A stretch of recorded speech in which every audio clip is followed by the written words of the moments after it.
Three bold takes here with Freddie, Chase, and Quinn, like always. And we got Quinn supporting the red, white, and blue Bucky shirt today because we got to talk about some alliances forming, man. The Big Ten and the SEC, kind of like the United States of America, are lining up, joining forces here, right? And they're making an advisory committee. Now, I don't know all the details, but Freddie does. So, Freddie, you got to break it down for us. So I don't know if you guys remember a couple of years ago, but they came out and said that they were going to create an alliance, a quote unquote alliance. And that kind of took the world of college football and college athletics by storm because it's like, oh my God, here we go. Like they're doing their own thing. They're breaking it up, just them two. No, nothing came of that. Not even like conference like matchups or like non-conference matchups really came of that. So it was kind of stupid. Now they're backtracking, and instead of calling it an alliance, it's simply an advisory group. And that's comprised of university presidents, chancellors, and ADs. And it will only act as a consultation group toward the NCAA, and they do not have any authority to act independently. So that's very key there. However, I think they've got a little bit more up their sleeve in the short to long term future, in a sense of they could do their own thing. And we've already talked about this, I did a YouTube short about it. This could be one of the first dominoes to fall in the screw the NCAA and college football. We're going to do our own thing. You guys can just deal with it. Now, hopefully the issues that they're going to tackle, which is supposed to be the issues that they will tackle, is the name, image, and likeness, the transfer portal, and then obviously like the collectives and things of that nature. So, on first glance, what do you guys think about this? What does this mean long term? Is this even a good idea or worth doing? Well, I think short term, what it shows me is the SEC and the Big Ten recognize that they need to at least put some effort forward in preserving college football in the immediate future. And I think they realize that the NCAA is kind of sitting on its heels and not doing much of nothing. Now, I know they're an advisor to the NCAA right now, but let's call it what it is. You have the two most powerful, easily the two most powerful conferences in the sport are now openly collaborating with each other to address how to solve the sport.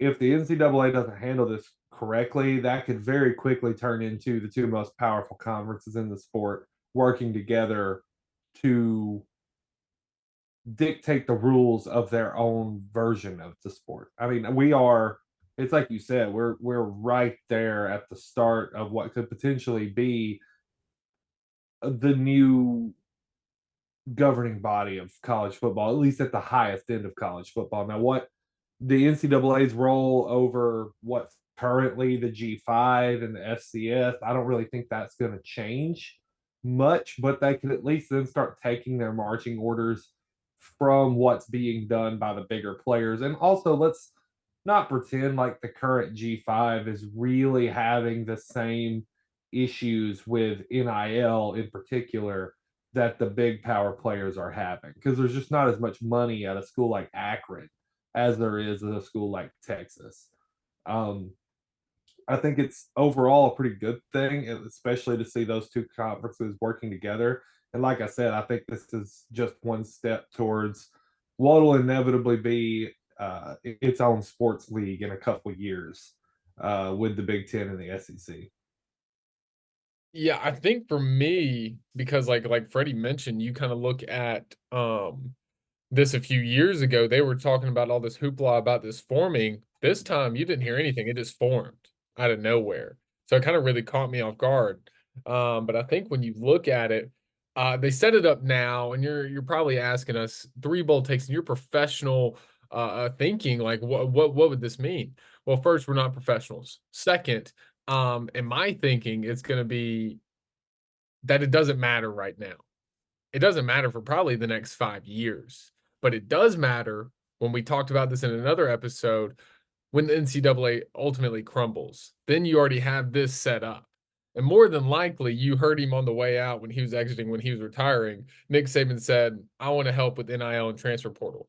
Not gonna lie, I really think they might not elect him, they might not do anything like that, but I think Nick Saban is going to be kind of the head of this eventually. Maybe not right away, but I think he will be. And then in turn, when the NCAA does fall down, I think this picks it up, puts it on his back, and takes care of college football with basically a commissioner in Nick Saban, or if it's past Nick Saban's time at that point, somebody else.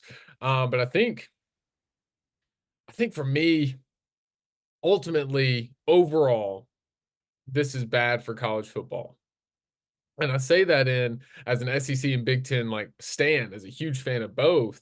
You're going to lose out on ACC, Pac-12, Big 12, and probably a lot of Group of Five conferences, just because these two brands have recognized the power and the significance that they hold for college football, how much money they bring in, and everything else.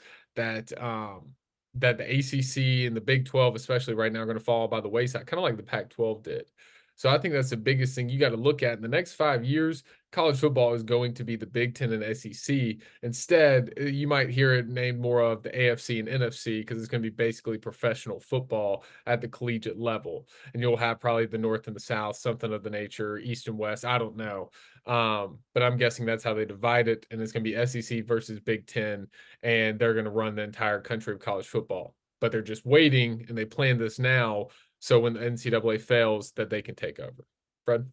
You know, real quick before you go, Freddie, I wanted to say this, and I want to hear your opinion on it in particular. Is it fair to say college football is already dead and died the day that Texas and Oklahoma came to the SEC? And that this is more preserving it to something new? Like college football as we know it died 2 years ago in the summer. Well, just real quick, I think it didn't die then. I think it died when Bo Nix was the first one to do NIL deals. Because since there was no regulation in it from the beginning, that led to the other moves of Texas and Oklahoma making that jump to the SEC, because they had to value their brand over the conference that they were in. And so if you don't have NIL, maybe Texas and Oklahoma stay there because their brand is significant. But without the substance in the Big 12, they had to make it to the SEC, so they matter more. And I think the NIL and transfer portal killed that immediately. Fred? Yeah, I don't personally think the NIL and transfer, well, specifically the NIL, had anything to do with them moving to the SEC. The conference of the Big 12 themselves had everything to do with the move to the SEC because, I mean, look, Missouri moved from the Big 12 to the SEC. Like, it takes saying it. Like, this is not the first time that schools have moved from the Big 12 to the SEC. The reason is because the SEC has a bigger reach, a bigger audience. You can make more in TV sharing revenue.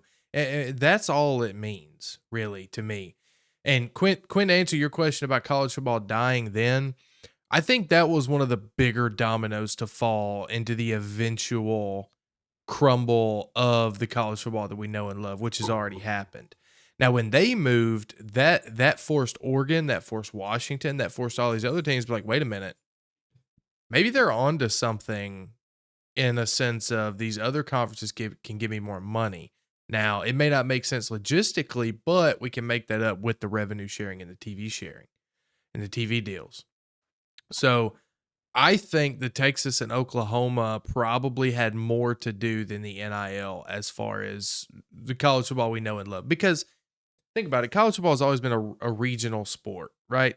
And now that we're expanding the regions, it's no longer regions. It's like, I don't know another term for regions. I'm not really good at geography, but it's Territory. like territories. There we go, like huge territories and not small regions. I mean, you think about high school football, you have your separate regions, region 4, region 5, region 6, and it's because they're all close together. It's easier for them to travel and to play. And that's what college football was, but now it is turning into, pro sports where they travel across the country because it's, spared no expense, basically. Yeah.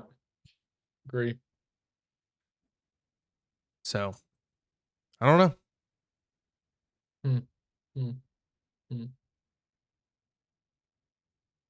Chase, you opened it. Are you going to finish it? Hold on. I am so sorry. I forgot I started it. Hold on. Just cut this part. Hey guys, thanks so much for watching Three Bold Takes. It's been Freddie, Chase, and Quinn. Hope you guys enjoy that. Let us know what you think about the Big Ten and the SEC lining up. Is it good for the future of college football, maybe to save it, or is this doomsday for college football? Let us know. Guys, thanks so much. Like, comment, subscribe like usual.